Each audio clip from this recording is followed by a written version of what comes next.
I'm Jenn Drummond. Welcome to Seek Your Summit. As a mom, a business owner, and the first female to climb the 7-second summits, I realize that the mountains we climb are a part of our success. And it is up to us to go beyond that success into a life of significance. Listen in as I share personal stories and interview others who have led a life of both success and significance, and now they are paying it forward.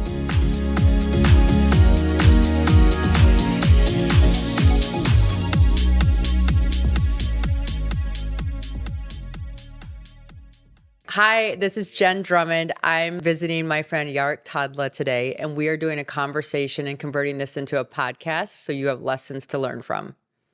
Jenn, little bit about you. I got impressed, very impressed with your past and what you've done, and we talk a little bit about it. But what was the reason that? Because you have a Guinness record for first woman getting the summits. But you picked the hardest ones, not like I love what you said. Like when we talk over there, outside, I love what she said. It's like, well, Mount Everest, anybody can do it just if they have money. And she just said it like whatever. It's like I'm getting goosebumps. I'm getting goosebumps. You said it. I was like, huh? Like it's like what? It's like what are we gonna talk about? Because it's Mount Everest. Yeah.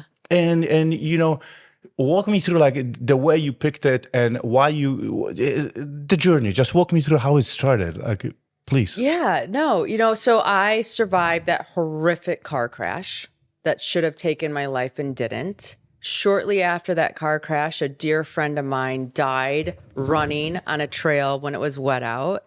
And so this concept of death and danger and risk just got skewed in my mind, I would say. And I realized we don't get to choose when we die, but we sure get to choose how we live. And was I really living? Right? So I started this bucket list of like, who am I and why am I here? And what do I want to do with my life? And what are all these things that I'm interested in?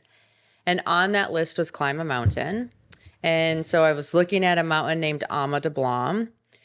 My son raised the stakes and said, I think you should climb Everest, because to him, Everest was the hardest mountain in the whole world.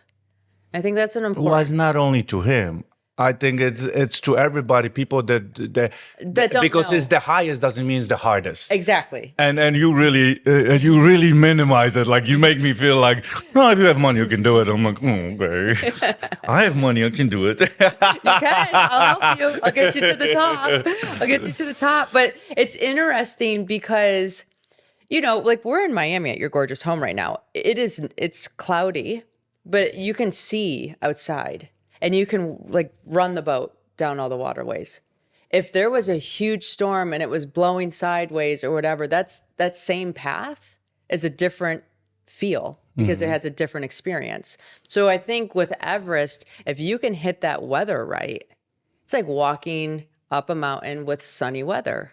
If you hit that weather wrong, and there's snow blowing sideways and all the different things and tents are ripping and all the stuff, that's a different experience. Isn't it how is life? It is how life is, right? That's what I'm saying. Like this whole thing is there's so many we all get different experiences with what weather comes our way.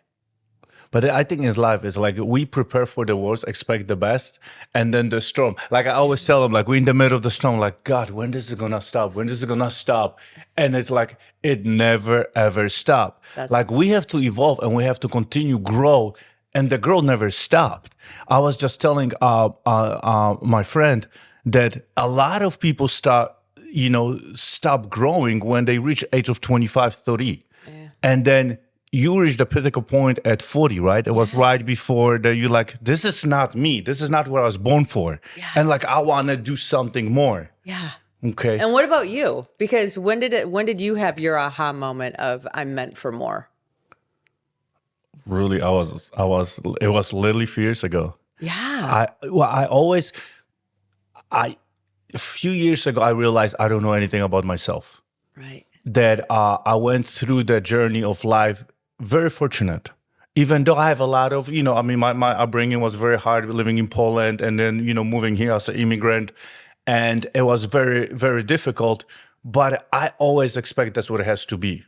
I didn't realize I was born for because I didn't know who I am. Mm-hmm. So even though like I was validating, I was looking for validation to be loved, to be acknowledged, to be validated through outside world, and I forgot about myself. So I really, my wake up call was 2-3 years ago in my bed when I had depression, bottom of my depression, and again I realized through the pain how much I have to do and what I have to do, and it's like I didn't learn anything from the successes. I mean, we love to get a success, to achieve anything that we put our mind to, and to get there.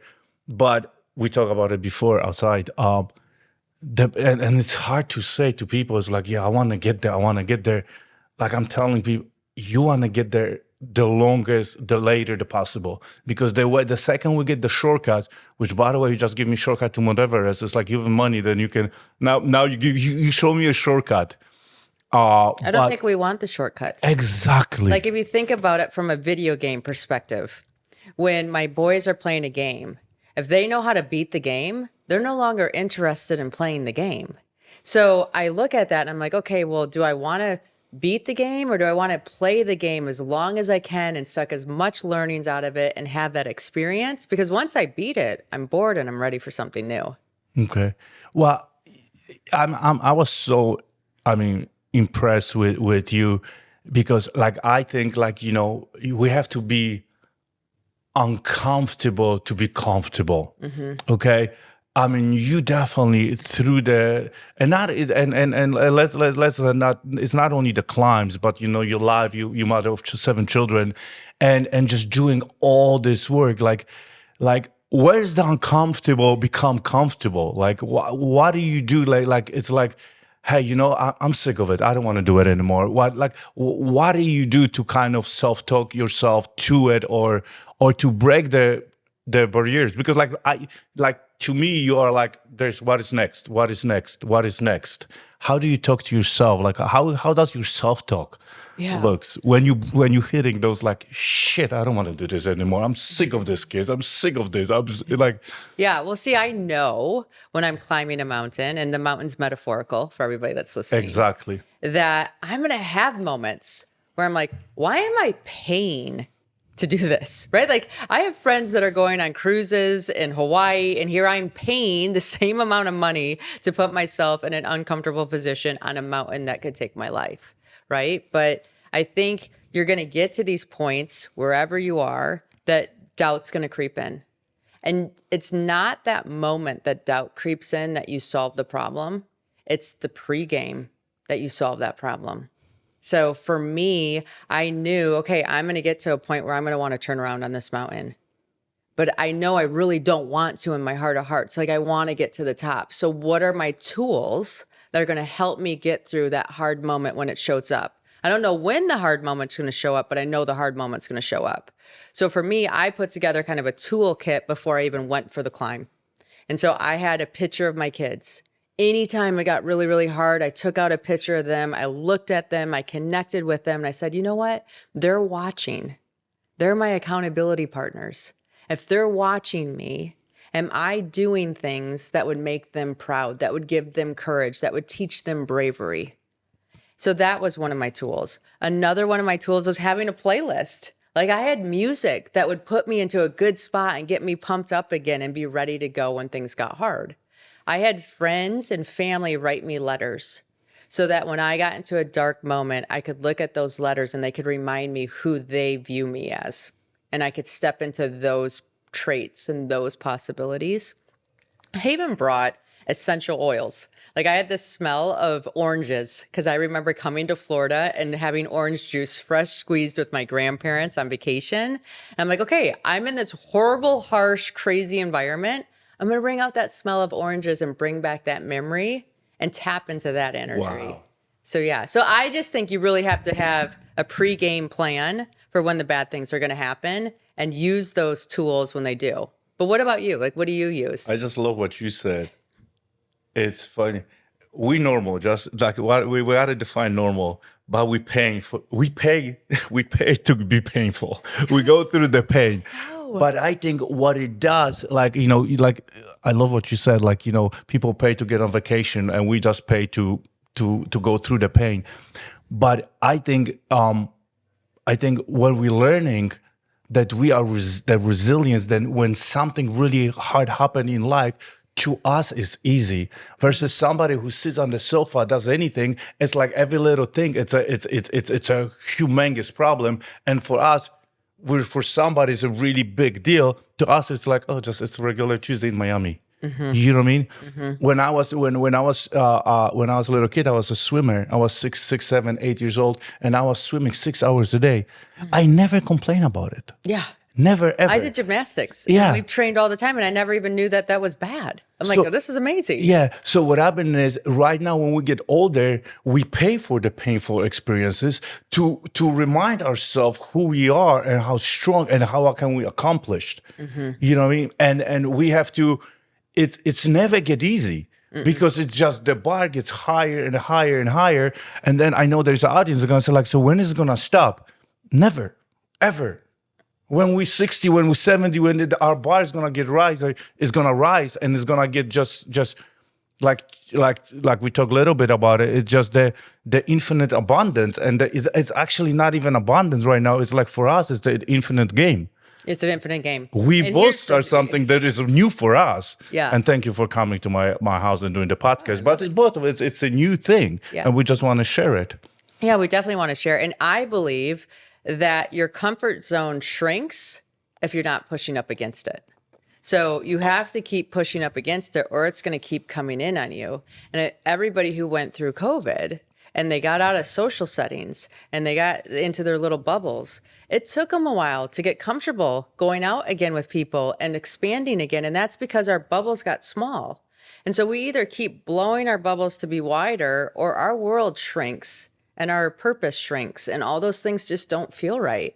But to get them to where they feel right, it's uncomfortable because you have to lean into those edges and figure out where your edges are. And sometimes we push over them, and sometimes we, we have to recover from that. I think it's like a yin yang. There's some positive and negative, and we need in life both of them. But we are responsible for doing the positive, and the negative is going to happen again. Negative's always going to happen. It's always going to happen. But in the positive thing, like you said, we just prepare that the hard stuff suddenly is easier and easier and easier. I really do believe that it's the storm never stops. There's always something, and we have to be prepared and being aware of it, that a lot of stuff we have no influence on. The only people that have influence on is ourselves. Because when you climbing, and again, we're talking about mountains, but it's metaphorical. But it's so huge because it is in life. Yeah. If there is a mountains like you, I mean, look at like for somebody finish the high school, for the kids finish the high school, it's Mount Everest. It's like, I'm done. I'm 18. I'm living. I have 2 daughters, 18 right now. I'm free. Oof, you've just this is like, this is like, you know what I mean? But that's in everything in life. So that's the most, I think, like fulfilling moment, than knowing that there's a mountain after the mountains. So when do you think enough is enough for you? When I'm in the grave. I really do, but I think it's a different kind of challenge. You are so mean. But here's the thing. So I set this world record June 1st of 2023. Congratulations. Thank you. But I made a promise to myself after that year that I was going to do nothing for a year. Okay, how is it going? Oh my God, it's horrible. I know. I mean, right? But that's for our personalities that are natural doers. Being is a challenge. Right? So I think no matter whether you are better at being and doing is hard, or doing is easy and being is hard, that's each of our own experience. And that we have to lean into what is uncomfortable, because that's how we learn about ourselves and become better versions of ourselves to connect and help others. We're here to serve. Mm-hmm. And that's the infinite game that we just talked about. Yeah. So I love the game. Give me the game every day. I'm here for it. mentally, when you have these negative talks, like you think, like like you think of the kids, you think of all the accomplishments and the positive, but there are days, there are dark days. Yeah, Like totally. I have dark days, and sometimes like it's like I just want to get through it because everybody thinks it's like this is when the bar is so high, it never stops. You know what I mean? So walk me through the biggest pain you have in your life. I struggle with probably the emotional and mental game, right? Because I'm always just wanting to be the best version of myself. And in the beginning, when I was learning how to run my mindset better, I actually would put an alarm on my phone. So every hour, an alarm would go off on my phone. And when that alarm went off, it was for me to check in with myself. Am I doing something that's benefiting me? Am I having negative self-talk? Am I being authentic? Like it was just this moment of bringing awareness to the situation. Because I think during our day, we can get into autopilot and all of a sudden we're just going and going and going. So I'm a huge fan of disrupting. I want to disrupt my pattern. I want to disrupt my pattern of being myself. I want to disrupt my day. And then after a while, and you do that, you start getting good at it and you start identifying it yourself first. So here's an example. I went on a climb. And when I'm on a climb, I'm brushing my teeth out in the wilderness, right? There's no mirror, there's nothing. I just get to look at the beautiful world and I'm having a great time. I came back to the United States and I'm in my bathroom and I'm brushing my teeth and I'm looking at myself in the mirror and I am saying horrible things. You didn't sleep enough. You look like crap. You need to get your eyebrows dyed. Like, all the things, right? And I only recognized it because 2 days before I was doing the same activity, but I wasn't looking at myself and I was taking in the world. And so when I came back and I listened to myself, talk to myself in front of the mirror, and I'm like, if I don't know how to pump myself up, who else is going to? And so in our house, we implement this thing called the toothbrush talk. When you're brushing your teeth, you are only allowed to say positive things about yourself and your day and what you want to achieve. And that's like a 2-minute talk twice a day, right? When you wake up and when you go to bed, game changer. Game changer. Wow, I just got goosebumps. Right? Wow. Yeah. How do you do it? How do you check in and make sure that your talk is good? Well, what happened is for me, my entire life, I talk to myself like shit because I have other expectations from myself. And where do you think those came from? Childhood. Childhood. It was the childhood. Because remember, that's what I was going to ask you. When do you develop this? We were raised by the coaches, by the teachers. Even I'm a parent right now, so I know how much I don't know. Yeah. When I thought I'm the best father ever, I realized like that's what I thought because I was programmed from the software that when my grandparents were doing it. So I was doing good by their standards, by their standards. But the world is changing and I didn't know any better. Right. I thought like I'm doing the great job. You know what I mean? Like my parents like that. My kids were like that. I want to do this. Like, well, I don't have time. I just finished 100-mile bike ride. Well, I just had a hard deal. I had a horrible, conversation. This is just leave me alone. This is like, let's say it was in this house, but let's say this is my me time. But then my me time was always like all the time. And when my kids were or were complaining, I'm like, look at the way you live. You have everything. Like I didn't have that. And my kids, they didn't care about this stuff. There's like, and it took me years to realize they want me. The love language is time with dad. And, and I'm like, look at it. And my role model was my father. They never have done anything with us. And then the grandparents. So it was like, I thought I'm doing pretty good. Yeah. But, and then I realized how much, like, I don't do shit. Yeah. I'm like horrible father.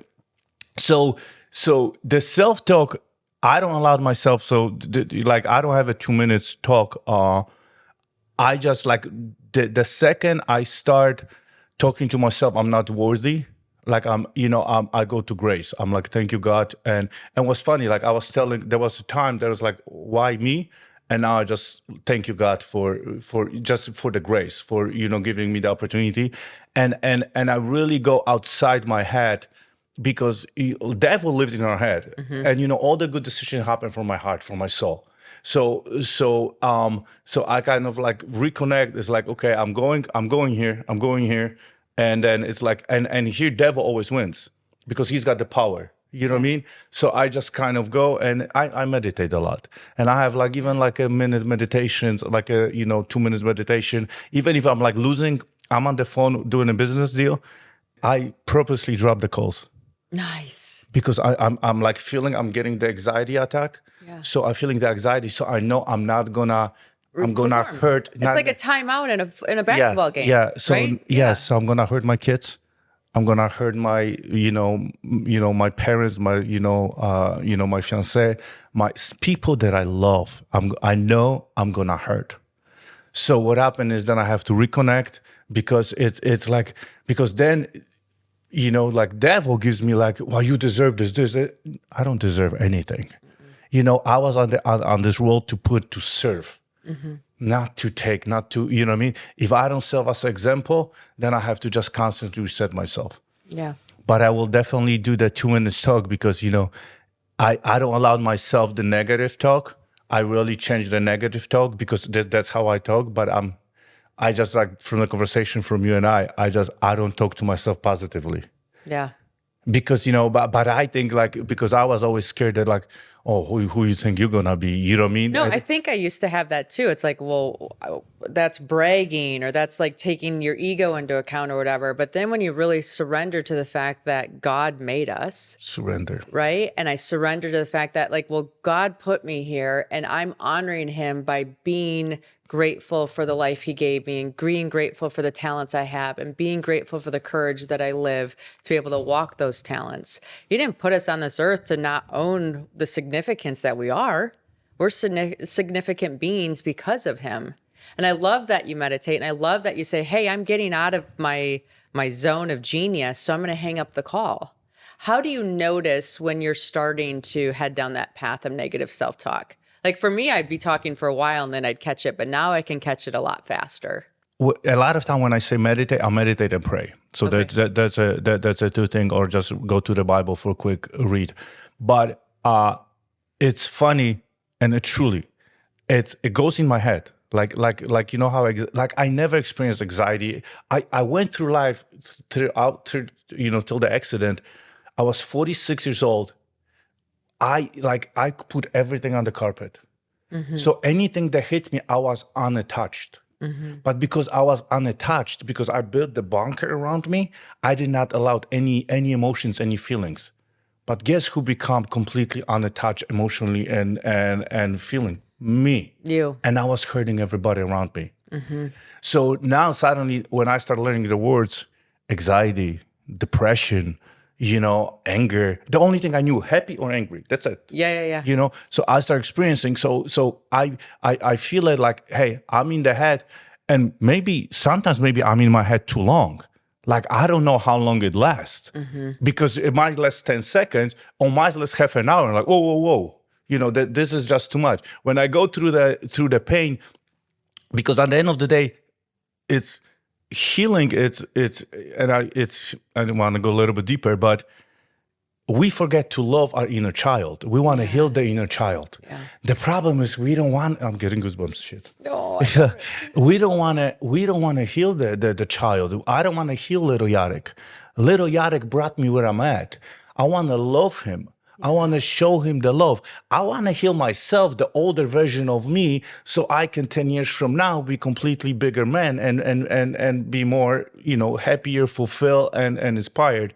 But I just go like, just before I try to fix, I tried to fix everything, and it didn't work. Yeah. And now the problem is I'm going like to love the little Jarek, heal myself, but help, just heal the little Jarek. Love little Jarek and the inner child, and then everything else just comes out.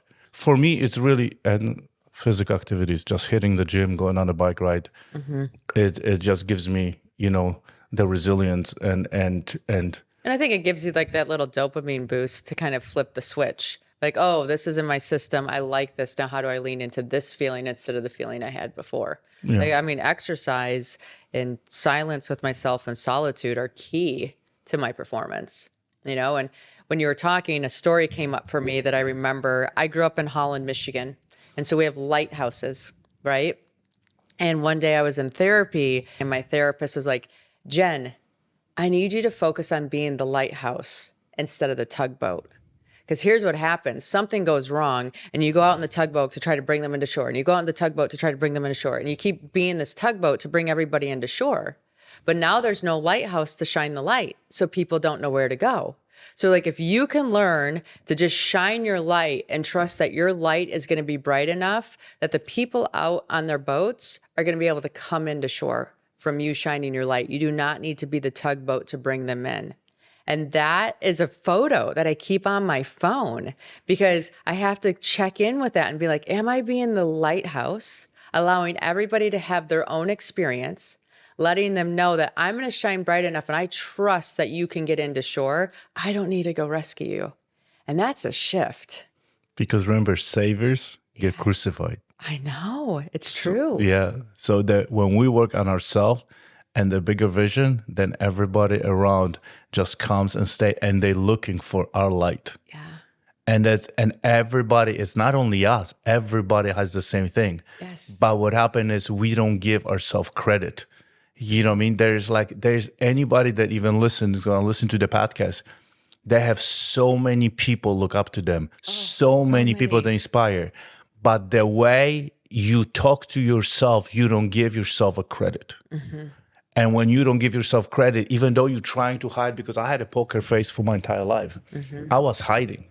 I was hiding my own pain, and it's gonna catch up sooner or later. So it's we just reaching out and really we helping ourselves help others. Mm-hmm. You know what I mean? Like well, it gives them permission. Yes. Like if my kids watch me take a time out as a mom and say, hey, you know what? Mom just needs a few minutes and then I'll come back to this situation. When they get overwhelmed, now they have that example and say, hey, Mom, I just need a few minutes before we talk about this. And everybody benefits because you're demonstrating a way to navigate difficulty. How many kids want to climb with you now? Yeah, you know, I just took 3 of them to Kilimanjaro. Really? Yes. How old are they? So I took my 17-year-old, my 15-year-old, and my 14-year-old, and we climbed the tallest mountain in Africa together. And it was absolutely magical because here's the deal. And today, come on, tell me the bad stories. Come on. I don't want to hear the good stories. I want to hear the bad stories. Oh, come on, Mom, this sucks. Oh, totally. I mean, it was all of that, right? Like their friends were going to Mexico for spring break. I'm making mine climb a mountain. So they're living with me. On spring break, you're not taking me on the Kilimanjaro. Yes. So they're like, I want to go to Mexico with my friends. Why do we have to go climb a mountain? I'm like, you have to go climb a mountain because you can BS your way through so much stuff.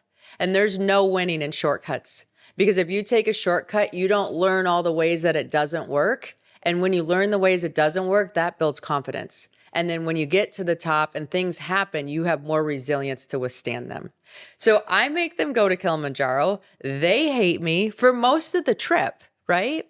But then about like halfway through, the magic started to happen. You know, they're carrying 10-pound backpacks in perfect gear and all this kind of stuff. And we have porters that are carrying the rest of our gear in Crocs up the side of this mountain, 40 plus pounds, singing songs, happy as can be, all the things. And so we got to have a conversation at dinner time one night. And I said, hey guys, look how happy our porters are. They're singing songs. They're in gear that's not perfect for this. They're not complaining. Look how enthusiastic they are. And we had an entire conversation about how important enthusiasm is in whatever you're doing. And so these conversations that we started to have, and on the last day, we're leaving the mountain, everybody had success, so they were super happy. And one of my little guys comes up to me, he's like, hey, Mom, I think we should leave our gear because we don't need it. And these guys are climbing in stuff that's not safe. So can we all leave our gear as like a present to them? I didn't even have to say that, right? They come up with this stuff because they're living it, witnessing it, and experiencing it, and have the space to decide who they want to be and how they want to impact. So we left all of our gear and we had a great experience. Now, we went to Mexico the next spring break, so everybody was happy, but we also, you know, we did both. And I think life is both the hard and the fun, but you can't do one without the other because you get burned out or you get depressed or you get exhausted. Did you notice how people have the least, they give the most? I know. This is like, It's it's like, magic. it's like you go to those countries and you see like those people that literally don't have anything, and you see the smile, and it's like, and instead of us, like we are spoiled in this country. I'm immigrant. I mean, we have access to everything. Yes. You know what I mean? And it's like, and then you look at the other people and you're like, and I'm complaining, and I'm like, I don't have enough. I want more. It's like, and it's funny. I always tell the same story to everybody. It's funny how billionaires and celebrity goes to the monks and Buddha, help me out, I'm unhappy. But the monk and the Buddha, they never come to them. It's like, help me out. It's not the other way around. You know what I mean? So it's like, it's amazing. But sometimes we got to put our situation in those scenarios that we are, again, being uncomfortable. You know what I mean? Yeah, So- like we talked earlier, if we don't learn how to hear the whisper, the universe is going to make it screaming loud for us, right? Like think about your ski accident. So you had a ski accident, you had all this tragedy, you're laid up for 6 months. How are you, like that's a sign. Slow down, figure this out. And if you can't, we're going to slow you down for you. I didn't get it. I did get the sign. Believe me, I did. It was completely. It's funny that I become a victim. Yeah. I blame everybody. I blame God. Okay. I blame everybody. Why me? I don't deserve this. If I knew this, like, you know what I mean? I become a victim. When I become a victim, I become like very, very angry. You know what I mean? And it took me that was the first emotional kind of like, hey, there's something not right there. You know, that was the like you asked me, like that was the first kind of like a wake up call, but it wasn't so hard that I learned the lesson. Okay. Because what happened is, again, I sedated in recovery. Yeah. Suddenly, like, oh, you have to do physical therapy, once, every other day. No, I have a PT 3 times a day. Right. You know what I mean? Yeah, It's yeah. like, so what happened is, again, my time was occupied and suddenly I recover. I still did not learn any lessons. So sometimes, like if people are like a slow learner like me, I need a lot of kick in the butt in order to fail and feel the pain. Yeah. You know what I mean? No, and if we stop for a second and just think about that knowledge drop that you gave us, sedate, right? You sedated in over recovery 3 times a day. I'm not doing recovery the other day. Like, you don't know me. I'm going to over recover. And a lot of us sedate in different ways. We sedate in our work. We just sedate in being a mother so that we hide in what it's like to be a mom. And so we don't have to face our own selves. Yes. We sedate in over exercising. And it isn't really until culture starts challenging you when you start to sedating with alcohol or drugs or different things that all of a sudden now we have an issue. Yes. There's issues before. A lot of people sedate in food. Yes. So just everybody that's listening here right now, just take a moment and sit with yourself and ask, like, are you sedating? And what is your drug? Because there's a lot of them out there. Or what are you hiding from? Yeah. Right? Yeah. So, Yeah. and it's funny, like when we talk about it outside, that when we sedate with something that is approved by society, suddenly you're good. Right. It's encouraged. It's encouraged. I was like, oh, look at him as a father, look at her as a mother, look at, they did this. And then realize how much damage in the other, because it's like, it's I didn't want to go there, but I guess we're going there. Because I hide so long.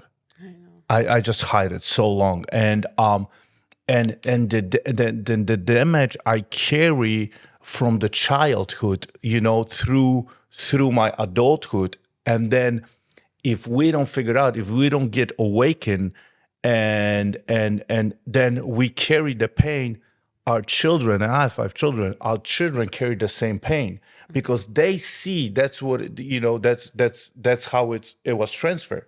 So my dad did this, my mom did this, and they carry the same thing. So if our job also is not only with the older people, but even with the kids, like, just tell the story so they don't go through the same footsteps, they don't go through the same thing.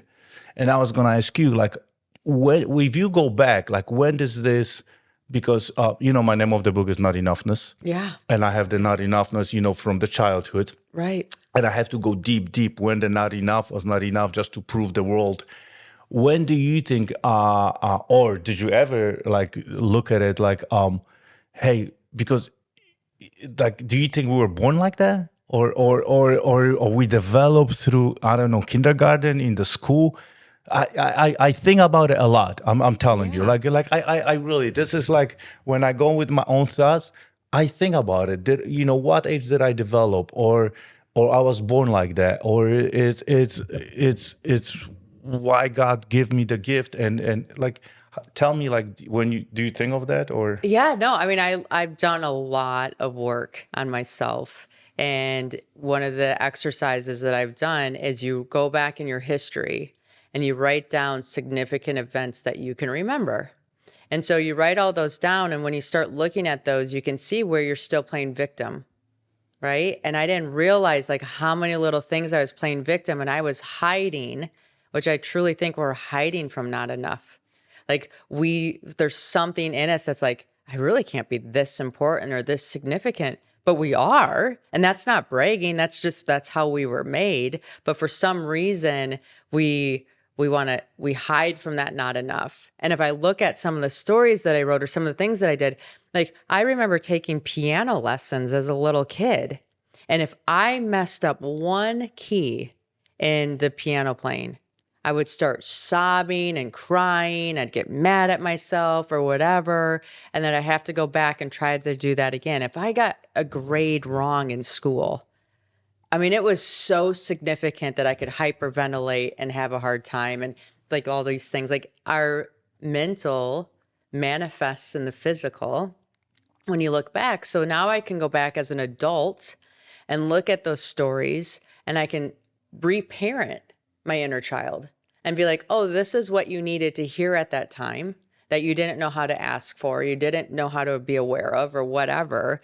And I can try to recreate those stories and rewrite them so that it gives me my power back and it allows me to be more present with who I am today. But I think all of us have those. That's the human experience, is learning how to excavate our past and use that to become more present and authentic in our future. Yeah. My biggest lesson with that is also, when I met Jessica, she could tell me like, Jarek, you give the advice to other people. How can you give the same advice? Because I'm listening. You give the advice even when you talk to your people at work, and just like give it to yourself. And it's hard. Because we perceive reality with our own experiences, right? And it's very hard to educate ourselves, because or give the advice to ourselves. It's easy, like, hey, Jen, you do this. It's easy. Hey, I did this, and it's like, because there's no emotional connection, right? And what happened is, like, people ask me, like, in business, like, yeah, like, how do you do this? Like, I have no emotional attachment to money. Or I have no emotional to do the deal done. Like, I know how to disconnect.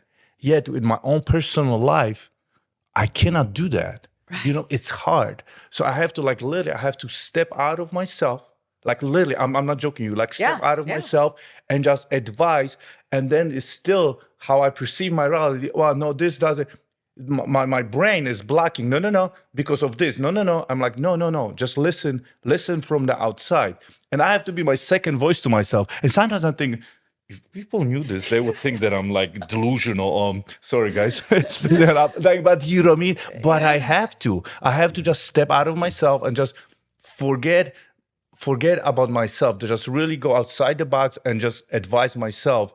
And I'm stubborn. I'm not listening. I have to go through the pain. I have to learn the lessons. Yes, you know what I mean? Yes. So. No, and even for me, to make me sound even crazier than you, I have many voices in my head, right? So I a lot of times I have to just stop and say, who has the microphone in my head right now? Because if anger or sadness or victim or whatever that little person in my head is that has that microphone, I have to have another person say, okay, you've talked. We appreciate your opinion. Now I'm going to give the microphone to my cheerleader or to my mother or to whatever. And then I allow that voice to talk to try to balance everything out. And I'm sitting there thinking, like, really? Like, who does this? Is this how you really navigate life? But it's how it works for me. Yeah. Well, I was calling voices. And lately, I don't call voices, I call Jareks. Jareks. So I have a Jarek, like, the ego, because like, remember, we need ego. Yeah. But we got to dance with ego because ego can only hurt us. Okay. And we have like Jarek the king, Jarek the imposter, the 3-year-old Jarek. I want this now. Yes, I don't care how I want it. So what happened is I got all those Jareks running, and then because in each situation, like, now I'm kind of like the observer, the witness, and I'm like, which Jarek do I use in this situation? Right. You know what I mean? And now I try kind of like use them to the best knowledge so I know how to navigate in every situation. Yeah. You know what I mean? And sometimes the 3-year-old Jarek sometimes really serves me. I want this car now. And then the 10-year-old Jarek or 40-year-old Jarek got to come in. But we don't need this now. Like, why would you want it? Like, talk to me. And I talk to myself like a little child. Yeah. You know what I mean? And it's like, okay. Or with the deals or with everything else. But I change it like with the voices because like I have the Jarek, the imposter. Yep. Oh, I hate him. I'm not gonna call. Go to bed. Yeah. I have jail. I have the Jarek, the imposter. It's like he always screws with me. I call him devil. Yep. This is like like you have a good, you have an angel, you have a devil, and it's like which one to win. But at the end of the day, when I surrender, that's what when I surrender, it's like this is not working because all these voices coming into my head. I'm like, okay, I'm done. What next? Yeah. So what next for Jenn? Yeah, what's next for me? I'm alive, right? I just published a book. You have a book. Just so you know, you are alive. Like your energy, I love your energy. Yeah. I'm telling you, you are. Oh, thank you. Yeah, no, I'm just grateful for every day. My year is up. So now I'm like trying to think of what's exciting to me, and I always lean into things that are exciting. Because then it makes me want to wake up in the morning. It makes me want to like do things. So I'm really just taking it day by day because I know some big project's going to grab my heart and I'm going to run with it. And I want to be in the best position ever to do that. But what about you? What's next for you? You have the book coming. I have the book coming, and it's like that's what I'm saying. Like when we grow, we expand our horizons. Yeah. And what happens is the frequency comes. You meet different people on different levels. And I'm not saying higher levels, nothing, just different frequencies. So you kind of like, get out, expanding your bubbles because, like you said, during COVID, the bubble was so small and then you're expanding the bubbles and other opportunities showed up. And I just want to be, because I always tell her, like, I want to be on the moving train. Yeah. I'm on a moving train because it's hard to jump on something that, it's I always say, like, it's hard to sit on the sofa and then suddenly, next day run a marathon. Yeah. Los is a marathon runner, so he knows that it's hard. But if you run every day, even for 10 minutes, then it's easier to kind of join the club. Yeah, you know what I mean? Definitely. So I'm just like I told you, like right now it's an infinite game. Yeah. I'm just open to life. I explore. It's really enjoy who I am. I finally in my life, I mean, I have still a lot of stuff going on. Believe me, it's like, again, I'm hiding. I just realized my office sit me down. It's like, Jarek, this has to stop because even my CEO, she knows me for 25 years. She works for me. So I have 3 wives. Okay. Yep, totally. Jessica, I have 3 wives. Yep. I have work wives. I have, my assistant and Jessica. And she goes like, I know you for 25 years. The second you go to the hyper focus, like everything else, it's gone. Mm-hmm. So I don't want to. We talk about sedation, but I still do it. Yeah, I think we all still do it, right? Like because it was your winning formula for so many years. Like this formula got me to this success, and so learning how to let that go, and still trust where you are. I mean, I think that's our life work. Yes, but you are definitely kind of like. My problem is. You cannot climb 2 mountains. Nope. You can't. You know what I mean? You cannot be here and here. Mm-hmm. You know what I mean? You can only do once. So what happened is instead of concentrating on the other mountains, I think right now for me is just concentrate on the mountains of just surrender myself and just live free and figure out how I can give more and understand people the story of mental health and emotional awareness. This is like to me right now big because I didn't realize how fucked up I am in the head, and I thought that I'm the only one. Right. I thought that nobody else struggled with the thing. No, I think so. a I was lot. hiding. So I was hiding, and I was always like doing, you know what I mean? Like when I was doing like 120 miles bike rides, I was just going through the pain. And I really, all the time I thought like, what's wrong with me? Like, I love the pain. I love the You burn. do. I You love kind that. of Like, love it. No, it's you know what I crazy. mean? There's some of us that love it. It was any time that like you really stopped, so you stop, you give up on something, and then you regret it, and then you did it again, or did you, was anything in the life that you regretted? So this is what's interesting for me. Ever since that car wreck. So when the car wreck happened, this is a unique thing that happened. I flipped over a whole bunch of times, and an individual peeled back the windshield. And when they peeled back the windshield, we caught eyes. And when he looked at me, he's like, "Are you okay?" And so I thought about it, and I looked back at him, and I'm like, his facial expression is telling me I am not okay. And I'm like, I don't even want to sit with that. So I closed my eyes and I wiggled my fingers and toes. And I remember thinking, I can feel my fingers and toes. I can feel my fingers and toes. I'm okay. And I have used that scenario, I don't know how many times since then, but every time I've been on the mountain and it's been like, oh my goodness, what am I doing? What's happening? This is getting scary. I would close my eyes and I'd wiggle my fingers and toes. I'm like, I can feel my fingers and toes. I can feel my fingers and toes. I'm okay. Everything else is a story. And I think the world is going to tell us a lot that we're not okay. Only our internal compass is allowed to tell us that we are. And so we have to train the eternal you compass, have to right? train That's why it. we have to do it on a daily basis. On a daily basis, you have to train that compass, and you have to trust it, and you have to realize like, they don't have my experiences. No one has your experiences. Nobody has my experiences. So the only person that can truly answer for me is me. And you have to start doing it by little things. So you start building trust and faith in yourself. And then it starts becoming like, this is how I feel and this is what I'm going to do. So for me on the mountains, I've turned around on 2 mountains. I turned around on K2. I turned around on Mount Logan. We delayed a couple days on when we were going to start on a couple of mountains. I've always gotten really quiet on the mountain and checked in because I think it's a privilege to be able to climb the mountain. It's not a because I'm here, I get to. And so I would check in with Mother Earth and be like, hey, am I allowed to be here? Is this where you want us? And so when you allow yourself to surrender to the experience and let it be different than what your mind wants, it's magic what shows up. Now, on these adventures, I've had friends lose fingers to frostbite. I've lost friends that have lost their lives to their pursuits. I've had everything and anything go wrong. That's a hard thing to sit with because I'd rather have it happen to me because I know how to manage it and I know how to shift it and change it. But when it happens to someone you care about, that's a struggle. And that's probably been my biggest challenge is just learning that that's their journey, that's their story, that's their lesson, and it's not mine. And the only thing I can do is show up for them and let them know I'm here holding space and will be helpful, but I can't shift it.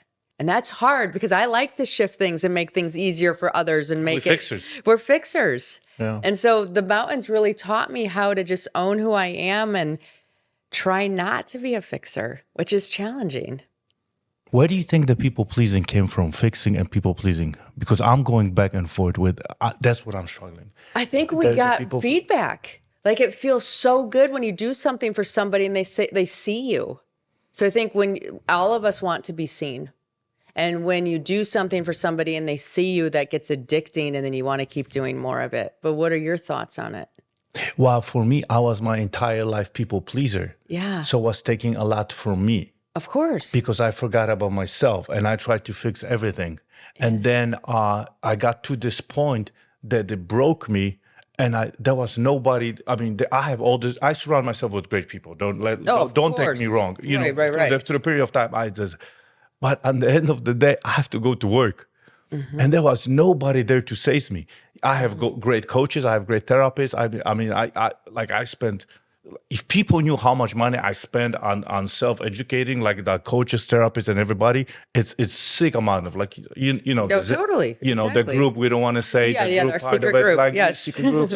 I mean, it's sick amount of money. And this is not one. Right. I have like 6, 7 of them. Right. And it's just constant work and constant, and it's never ending story. And this time the people pleasing change to well, the fixing is there. Yeah. But as long we people please in order, the people pleasing change for me in giving, that it doesn't take away from me. So what happened is now I'm doing from the self-love and faith, and I'm here to serve, but it doesn't eat me, doesn't empty my bucket anymore. And here's something that I've learned. Do you know what I mean? So it's the bucket stays like full all the time. Full. Or if I notice something in somebody that they're struggling or hurting, instead of reaching out to them, what I've been doing is sitting with myself and finding that hurt in myself and sending my self-love to that space, knowing that if I send my self-love to that space, myself will radiate that love out to them in a different way. And so if I see something, that's the universe mirroring something that's missing that I notice. So if it's missing in here for me to notice it out there. So I have to sit and fill it up here to help it fill up out there. That's where our kids are the biggest reflections, like a mirror. And we both had plenty, because, right? Yes, Five, yeah, I have yeah. 7. What? Because what happened is they know, it's like, hey, this is like, oh shit, that's what I got to work on. That's what does it mean? That's what it is. And suddenly, like, we realize that how much we have to. Like, my kids are my best. They do this unconscious. You know that, right? Yeah, no, it's just who they're here for. That's who and we're like, oh, why this trigger shit out of me? Like, why this is like, Jesus, Jarek, let's go back. Let's revisit this. What is going on? What was going on in the past? What is going on? And it's like, you know what I mean? And it's like, figure it out, like, okay. Yeah. And go here. And then what? And suddenly, without doing any work, without even, because, you know, with our kids, if we tell them, it's like, you know, send alcohol, Jerry, send, and Jenna, I was like, to talk to my kids, you know what I mean? We cannot. But when we change, when we heal, suddenly they do it by itself, and a lot of people around us. So that's why it's like, but I'm telling you, it's the energy. It is. No, here's the thing. All of us, wherever we are, whatever we're doing in this world, it matters because our energy ripples out to those around us, and we don't even know what difference is going to happen. I climbed Mount Tyree in Antarctica. When I was on that mountain, I was the first American female to climb this mountain. And I thought to myself, my mom and grandma didn't have this opportunity. And if I would have been born when they were born, I didn't have that opportunity. They had no idea I was going to climb mountains. I didn't know I was going to climb mountains till a couple of years ago. And so when all of a sudden I'm standing on that mountainside and I realize, man, the work that they did, how they showed up in this world, how everybody else responded and built and created and did, that's why I'm standing here. I'm just a vessel to show society that this is how far we've come and this is where we're going and this is what we're doing. And when I wave my flag at the top of that mountain, it's to say, okay, here it is. Take it next generation to the next level, wherever you want to go. And so whoever you are, what you do is making changes that you'll never even understand. And that's pretty magic. Mm-hmm. And the stuff that we do is the lessons that you apply. I mean, the lessons you learn from the climbs or anything you do in life, it's not only in the climb. You can take the same lessons spiritually, mentally, physically, emotionally, in every single aspect, because it's exactly the same lesson. Yeah. But we have to learn the lesson and feel it in order to, you know what I mean? We have to embody it. There you go. There's the word. Yeah. So good. Thank you. Jen. Yes. Everybody who's watching, this has just been a real raw conversation about being human, leaning into your significance, and enjoying the journey. So thank you. Being yourself, trust the process, love life, and love God. Thank you.